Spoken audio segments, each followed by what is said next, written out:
Baganda bange mwenna musibye mutya obulamu kansubire buli bulungi. Yes, mukama waffe Honorable Kyagulanyi bwe twogera essaawa ya leero akyali mambuka ga Uganda atabaala okulaba nti akunga abantu baayo okuba nti beenyigira mu exercise ey'okulonda ennaku z'omwezi nga 14 January. Mukulu Bobi Wine obuwagizi bwafuna bugenda bweyongera every day and night. Naye abantu abasinga kye mutagenderera kyekyokuba nti there are so many people who are actually crossing from the NRM nga badda eri ekibiina kya NUP oba badda eri opposition oba naddala mu people power, because kye tulina okumanya leero nti NRM webanga erina abawagizi tebali mu kweyongerako wabula bali mu kukendeera bukendeezi. Kizibu nnyo okusanga omuntu nti leero abadde awagira maybe NUP like okusanga abantu abangi, if you know what I mean, ne tuwulira nti kakati enkya omuntu ono oba abantu bano nga 300 oba 100 beeyiye bagenda kubanga bawagira President Museveni. Ekirala ojja kwegendereza nti most of the new voters, abantu abagenda okuvotinga omulundi gwabwe ogusooka, most of these voters ba voters ba NUP oba ba voters ba opposition.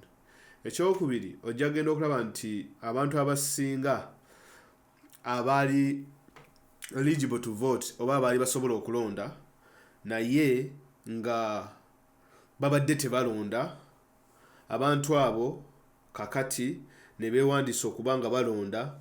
Most of those people bagenda kuba nti of course beewandiisa because of campaign ya Honorable Kyagulanyi ey'okukubiriza abantu ogenda okufuna endagamuntu.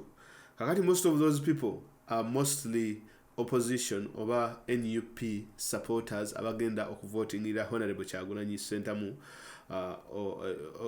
abagenda okulonda Honorable Robert Kyagulanyi Ssentamu, kubanga abantu abo singa tugamba nti baali NRM then tetwandirabe increment in the number of voters abeewandiisiza, cause wetwogerera olunaku olwaleero tulina almost 17 million people abeewandiisa okuvotinga out of 44 million. Ojja kulaba nti Bobi Wine ayambyeko institutions nyingi nnyo nazo ezo nnyingi okubanga zisigala mu business n'okubanga bakola. Kuba twali tetufunako record number eyo. Kati most of these new voters abasinga bonna baaki ba opposition, sorry, ba NUP oba people power naddala kubanga ye mukulu yakulembedde oba yakutta omumuli. Naye kye tulaba ekirala kyekyokuba nti abantu bangi kakati ate ababadde undecided batandise okubanga bagwa eri ekibiina kya people power oba ekibiina kya Honorable Kyagulanyi oba ekibiina kyaffe. Most of the people kakati bali nnyo okuba nti nno ababadde undecided yawo yege tebamanyi, they do not affiliate with any party, naye kakati bawulira nti they are comfortable to vote Honorable Robert Kyagulanyi Ssentamu for president. Omuntu singa wamubuuza emyaka newe yandibadde nze, omuntu singa wamubuuza emyaka 2 emabega oba 3 n'omubuuza nti ku President Museveni ne Bobi Wine nga Bobi Wine yakajjaawo, oli yali alina clear answer on whom they are going to vote for oba on whom should be president. People had a clear answer. Olinga gama nedda Bobi Wine tasobola kubeera president, amagye tegajja mukkiriza kufuga, yanywe enjaga biki, kyobola nti we mudda mu gundi mu clichés ezo kibanga abantu already bakiyitamu, they already have the answers to that. Nti 3 years ago oba 4 years ago, if you ask someone nti ku Bobi Wine ne amuli yacho olonda wani, nti of course amuli yacho ali more experienced, njja kuwa amuli yacho nti oba njja kuwa afadhali mpa Museveni kuba Bobi Wine talina kyalina ekitegeera ebyobufuzi tabitegeera. But now 4 years later, 3 years later, 2.5 years later, it's a completely different case. Nti abantu kati wobabuuza ku Honorable Kyagulanyi Ssentamu Bobi Wine ne ku President Museveni olonda kani, it is a very clear answer. Most of the people will say people power NUP than abantu abanagamba NRM. Kyobola Museveni kakati kyayagala nakola polls. Naye from my own research n'okulaba ebintu ebyenjawulo, nagenza okulaba abantu bangi bava mu kibiina kye NRM nga batandise okuwagira ekibiina kye NUP. Now some of these people traditionally babadde supporting NRM, Some of them babadde bali undecided naye nga bavotinga NRM just for the sake of voting them olw'ensonga z'engendo baba omanga. Kati most of these people bonna abasinga bashiftinze bagenda kulonda Kyagulanyi Ssentamu ne NUP. Kakati nga twagala okutunulira abantu bano abava mu NRM nga bayingira NUP, twagala tumanye okusookera ddala mu NRM kyekyali kibatutteyo. Because abantu bano abasinga bali wakati w'emyaka 28 awo paka ku myaka nga 57. So most of these people, of course, 57 nkaaga awo watyo. Abasinga bawagira NRM Museveni we yali yakajja mu 86 nga bamulaba ng'omununuzi and so on and so forth. Emyaka 35 era nga ebintu byonna byonna ebibeera nga omukulembeze waba aludde mu bufuzi akola ebintu ebyo nga bemulaba Museveni byakola. So in the end abantu bano ne bamanya nti ekisuubizo kya 86 bwali bulimba. So most of these people ebyokulonda ne babikyawa, ebyokulonda ne babivaamu. But now those people, they have been reignited. Babakolezezza buto. Kakati those people are coming back nga baagala kukuba kalulu kulonda. So that's why we are seeing most of these people nti balaba nti Museveni yabalyamu olukwe. So they have to go and change things mu State House Entebbe. Ekirala Museveni yakozesa nnyo obulimba n'entalo oba insecurity okuyimirira ku points ezo okuba nti nno yenywereza mu bukulembeze n'okulimbirako Abannayuganda n'abantu abalala ab'enjawulo ababadde bamufollowinga ne bamugoberera. So kakati obwo obulimba abantu babuguddemu. Mu Uganda leero tewakyaliwo lutalo kuba kakati luli singa tubadde mu 90s awo ab'emumambuka babadde tebajja kulonda. Naye kakati olaba nti buli wamu tewali lutalo kuba kakati oli ajagamba ate kakati olaba ekitegeeza tewali lutalo ekitegeeza Museveni alwanya aleese emirembe. Olutalo tetwali tulwana mwambuka terwali lutalo na nsi ndala wabula lwali lutalo lwa mukulembeze ng'ali mu kulwana ne bannansi banne. Olutalo n'aluwanvu yo olw'okuba yali alugjamu akasente. So eri yali business ekitegeera. So kakati abo bonna bamubuka kyobola Bobi Wine ali nnyo mambuka eyo ye wali akalulu awo we wali decider akalulu kali mambuka awo ogoloza lwaki Bobi Wine kakati aliyo almost 2 times ekitegeera. Kyagezaako kutraversinga the entire village the entire district yagiwa obudde and so on and so forth. Ekyokubiri Museveni yabadde akozesa nnyo ssente okusikiriza abantu bajje bamwagire. Buli wokozesa ssente mu byobufuzi kitegeeza lwoba toziina abantu tebajja kuwagira. Simple. Abayita jangu gwe ono mumuwe oli mumuwe ono mukuli ekibaasa ono mujje koloni so on and so forth. So most of the people wadde bamwagira rasente. Now ekirala kyabadde akozesa okusikiriza abantu omuwagira it is patronage. Patronage kyekyokuba nti omukulembeze omuwagira then n'akurewardinga in terms of a position. Ayinza okuwa ekifo mu ministry, ayinza okubbira akalulu k'MP, ayinza okcreatingawo department nga KCCA ne bakuwa emirimu omwo then n'oba ng'okola omwo, ayinza okcreatingawo oba ekitongole ekipya ne babayiwa omwo oba ne babafuula ba RDC and so on and so forth. Bamulaba nti Uganda ffe tukyasinza cabinet ennene, ffe tusinza ba MPs abangi, ffe tusinga ba RDCs abangi and so on and so forth. Ti ssente empitirivu nnyo ezigenda mu bantu abo naye ate nga tewaliwo service ebeekoleddwa. So Museveni eyo zembeera ze yayitamu ez'okuba nti naafuna abawagizi. Patronage, okukozesa ssente, money, obulimba ne insecurity as well as ebintu nga violence n'entalo n'ebifaanana ng'ebyo. Now, why are these people running away? Lwaki badduka kuva eri Museveni nga bayingira NUP nga bayingira National Unity Platform nga bawagira Honorable Kyagulanyi muvubuka munnaabwe? Why are people leaving NRM? Why are so many people leaving NRM? Ekisookera ddala number 1 point. Buli w'ozimba ekibiina oba buli w'ozimba political movement ng'ogizimbidde ku bulimba, anytime people are going to discover your lies. Era kakati amazima kasita gazuuse abantu ne bazuukuka with the advent of social media, with the advent of Facebook. Kuba kati Bobi Wine buli walaga n'alaga enguudo zino Museveni z'abadde yeewaanisa, n'alaga gundi ebyewulamu Museveni byabadde yeewaanisa. Bobi Wine buli wabeera mambuka eyo mambuka waliyo waka mungi. Era ffe kati buli wetulaba eno tugamba iba naye akasajja omusajja abadde atudimba n'ebbanga ddene talina ddala kyakoze. You get the point. So obulimba buli w'olimba, the truth always will come out last. amazima always buli kaseera ge gajja okusembayo okuvaayo samazima gazuuse ekyo ne kireetera abantu b'NRM abasinga Korea ajja kugamba ti ab'NRM of course bakimanyi nti Museveni alimba bakimanyi nti alimba naye waliwo ebintu ebimu omuntu watuuka n'alimba n'agamba naye ne ku kino olimbye sisobola kukuwagira. So most of those people bali mu kudecidinga nti bashiftinze kuva mu NRM bajje mu NUP. Kakati ekirala abantu abasinga buli wokwata nti ekibiina kizimbidde ku ssente nti buli ayingira ekibiina muwe ssente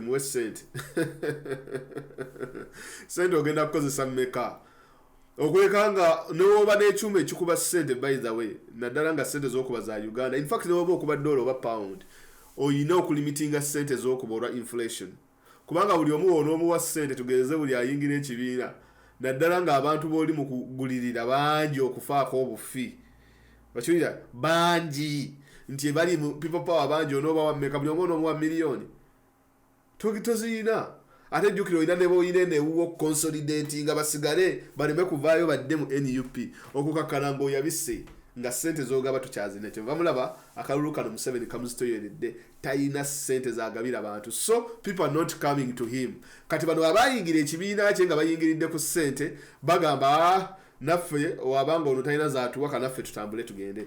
Ekibiina ky'NRM kyavaayo ne kigamba nti beetaaga billions 24 okunyoonya akalulu k'oba president. 24 billion.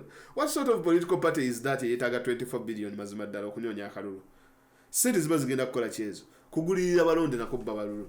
Kyenva mulaba Museveni buli waalaga ekisooka ssente kuwoza abaana bano bonna bajja nga bamanyi nti nno ekibiina ky'NRM bayingirirako ku ssente and you also reap what you sow nti abantu wabaavuwaza kakati kookirabe kuba toziyina z'obawa kakati bonna batandise okudduka bagamba kakati katuddeyo eri ye watuufu wano tubadde tetuli afazaali mu kifo ky'okuyimirira ku bwavu katuddeyo tuyimirire ku mazima naye nga tubeere abaavu nga tuyimiridde ku mazima okusinga okubeera abaavu nga tuyimiridde ku bulimba. So most of those people have left the party because really abantu badde bawagira NRM nga kasita nina akasente kenfunayo newe nnimba naye kakati agamba sina akasente kenfunayo ate nnimbe ate be bajja mu NUP ate be bawa ebifo katuveeyo wano ne batambula ne bagenda. Era kyekimu ne ku bintu nga patronage buli w'ocreatingawo ebifo mu gavumenti nti buli ava mu opposition ogenda muwa ekifo buli ava wano ogenda muwa ekifo kitegeeza nti ssente nnyingi nnyo z'oba ogenda okukozesa mu gavumenti budget yegenda kweyongera. In the end omuntu wa wansi yagenda okufiirwa nga emisolo gimwongeddwako and so on and so forth. So what this shows is that nti nga walaba patronage nti acreatinze ebifo bingi nnyo mu bitongole ebyenjawulo ba RDCs bangi ba MPs bangi everyone so that you can get these people kyobala kakati batandise kugulirira bantu nti vaamu tugenda kuwa ekifo wano vaamu tukuwa ekifo wali vaamu tukuwa ekifo wali and the end it is not working because before you know byonogaba buchamanyo mufudde president advisor ono naye nakajubye mufudde advisor oba advisor ine before bimeka era sene ziri bimeka and how much money are you going to spend kakati abantu bonna bana aveno gye bali ne bagamba nti ba crosses baze joli can you afford that you cannot kakati kye kyategeeza is nti abantu nabo bennyini abali mu kibiina kasita balabanga bano bazze ate bo ne babeera elevated bali ne bagamba owai ono muzeeyi alimba wano tafa ku banne bonna kati bafulumye bayingidde ekibiina kye NUP oba bayingidde NUP side. They have not crossed officially nti balangiridde. No, these people are silent supporters who are ready to vote, who are going to do their protest vote oba bagenda kulonda in one way or the other. And these people ekirungi they are not promised anything. They are not promised positions, they are not promised money. Shiraba kakati unlike Museveni ye buli waleeta omuntu on board he promises them something. Now, on the other hand, Chagulanyi buli waleeta omuntu on board, he doesn't promise anything to them. Like, staba promising anti ngenda kuwa ekifo wekiti nti oba ngenda kuwa ssente weziti. So that is why it is so hard to beat Honorable Chagulanyi ne NUP. Because you have to offer someone to attract them to you. And for him, he doesn't have to do that. Kitegeeza nti kino kyenkozesezza okusikiriza omuntu ali mu NUP okujja gyendi wekibanga kiweddewo omuntu ono ali likely okuddayo oba ali likely okuddamu okuncritiquing and so on and so forth. So that is another thing that ekiremesezza oba ekiddiridde abantu okuva mu kibiina ky'NRM. nga batandise kati ogamba nti bagenda kuvotinga NUP oba bagenda kuvotinga Honorable Robert Kyagulanyi Ssentamu. Now most of these people of course ekisinza okuba nti nno ekireetedde abantu okuva mu NRM ne bajja mu NUP kyekyokuba nti of course Honorable Kyagulanyi presidential candidate, he is a fresh blood. Ate n'engeri gy'ayisiddwamu n'engeri gye bamukyuyiza engeri gye bamukubyemu. These people in NRM nabo balina limit. Abasinga ku bo kuba kakati violence eno NRM gye unleashes ku bantu ba NUP ne people power ekubiddemu n'abaayo, even their own have been beaten. Kakati abantu bano abasinga bagamba ekibiina kye tuwagira ate kye kitukuba kibooko ate kye kituyisa obubi lekoti afasali katugende tuwagire ku oli anakola ki anajjawo ebintu ebifaanana nga bino. Kakati the violence has affected these people of NRM abawagira Museveni, and now they are looking for alternatives. That is why most of them have now crossed era balidredde ogenda okulonda Honorable Kyagulanyi. Kyobala Museveni kakati yakitegedde nti he doesn't have any medicine for any of this. So kyakoze is ayongedde sente manje SFC as well as the Uganda police. Now kakati kyagenza okukola is kubanga carrot omanyi ba dictator balina tools bbiri. There is the carrot and the stick. Kakati carrot weggwawo, then you have to use the stick. Carrot mwe muli sente, mwe muli patronage, mwe muli obuntu obwo obusikiriza bwe babawo abantu obufofofo. Kakati obwo webulanga ate kyalina bifo byagenda gaba mu government, then ajjayo kibooko omuggo era nga wogubira gogoba muggo. Kitegera kati nga batandika okukozesa security forces zino nga abagamba nti mugende mukuba abantu mugende mukole ebintu webiti. So that is what the security is doing now. Kyobola aba security kati bangi nnyo aba police n'abamagye all over the place. Kyobola babiri bye twalabanga edda mu byobufuzi mu 2010 2001 nti bannange bano bacrossinze okuva mu NUP bano bacrossinze okuva mu FDC bayingidde NRM ti bano bacrossinze okuva mu DP bayingidde NRM. There is no one crossing from DP nga bagenda mu NRM oba FDC nga bagenda NRM because ebintu ebyo abantu ababikolanga lwakuba ssente. Kitegere olw'ensonga kuba babawangayo 15,000 awo nti mujje mulete ne kaadi ne t-shirt tuzooke nti kale ne mugenda ne babawayo ekya ne mugenda ne mukola ebirala. So that is no longer happening because Museveni tools ze zibadde bbiri zabadde akozesa eri bana Uganda. Ekisooka ssente, ekyokubiri patronage, then bibadde tools ssatu ezibadde mu handbag ye oba bookcase whatever oba briefcase. Ekisooka ssente, ekyokubiri patronage, ekyokusatu violence. Now pandemic eno okuva we yajja oba corona, it has really affected him. Nti ebintu bino ebisatu tasobola bisustaining, and all he's left with is just to use the army and the police and to employ the stick. And by doing that nebintu byakoze it has actually pushed away most of the NRM supporters okuva gyali abantu bano ne batandika okujoininga NUP because they are sympathizing with the oppressed now. Kuba ebintu bye bakola kyomuva mulaba kamera zino nnungi nnyo omulimu gwemukola ogwa kamera buli wegulaga ebifaananyi bino biina abantu bebikyusa abawagira ekibiina ky'NRM bangi. Kyeva mulaba era abawagira ebikolwa bino abasinga mujja balabanga abantu bali awo tebategerekeka and so on and so forth nga nebyawagira tebitegerekeka. Naye abantu bano abakuliridde abantu bano abakulu ababadde bawagira Museveni and so on and so forth buli we balaba ebintu bino they cannot do anything else otherwise to condemn them. Ashtegera. So kakati ate eringa Museveni he's condoning the practices nga avaya ali mukubiwagira nti ye banaye mwabakubye bulungi blah blah blah. Bano bagamba we are not going to be held accountable for just actions of one man or by just the actions of the party, and we would rather do the right thing and vote for someone completely new, a joke later Dembele Obuntu and so on and so forth. So that is why you see now NRM, most of them have actually left the party and they are going to be voting NUP and they are going to be voting People Power and Honorable Kyagulanyi for president, because most of these people erije babadde naddala kana akamyufu NRM kabakola bubi nnyo kabalaga omuli abaana n'ebyana nti abaana babalaba n'abalala byana. So what you saw is kakati tetubangako mu kalulu nga kalimu aba NRM presidential independence nga bangi nga bali mu kalulu kano. So many independents abali mu kalulu ke NRM nga ba NRM, which is really interesting.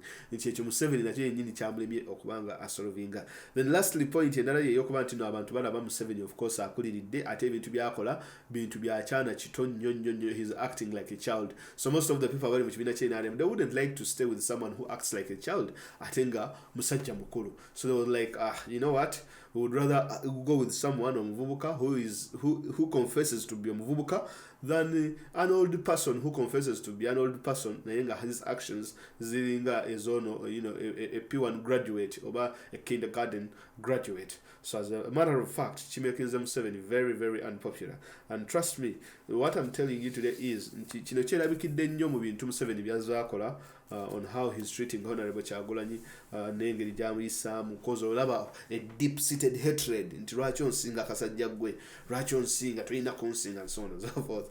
Naye ffe tugamba nti definitely nti this is your own doing. You knew when you had to leave, but you knew when you came, but you never knew when to leave. And a good leader is one who knows when to come. Oba omuntu omugenyi omulungi yo yamanyi ddi lwajja era yamanya ye muntu amanyi ye mugenyi amanya nti okay, now this is time for me to go. But for Museveni, the word ekiyitibwa nti time to go, it doesn't exist in his vocabulary oba in his brain. So kakati, as a matter of fact, abantu baba bajja kukikufoosingako okiwulira. So master w'okubba obululu kakati the master of vote rigging and stealing kakati go bafudde kakati the hunter has now become the hunted, which is very, very interesting. Okay guys, thank you very much for listening to me today, and I hope you found this episode okubanti inakyofunye kyotegeddemu, which is really good news for NUP nti most NRM people are shifting baveri bajje n'okujja okulonda NUP olwa factors zembawadde. Most of these people badde undecided naye nga batera okulonda NRM. Most of them still babadde undecided nga ba NRM naye nga tebalonda, ate abalala babadde nga ba NRM nga balonda Museveni naye kakati bashiftinga muli mitima gyabwe, they are shifting their vote to Honorable Robert Kyagulanyi Ssentamu. Is really interesting. Kuchobola nti abantu batandinga up in big numbers in the northern parts of Uganda without any mobilization, but Museveni has to go out and mobilize the same people to come to his rallies, which is interesting. So thank you very much for supporting the channel. The channel is growing at a very fast rate. It is you guys are subscribing at a very fast rate. Share the channel with your buddies, and also make sure that you share the channel with your buddies and the videos as well as everything. For those of you who have any questions, you shall just drop them in the comments, and I'll be able to address them in my next future videos. Also, topic yangeddako gyengenda okwogerako ya hacking, because so many hackings are going on now. Baganda bafa Bageto TV baba hackinze, kuchoto batu hackinze. So I'm going to talk about hacking as well. So do not miss out on that particular episode. Thank you very much for listening. Have a great day. Subscribe to the channel so that you get notified when I post a new video. Bye bye.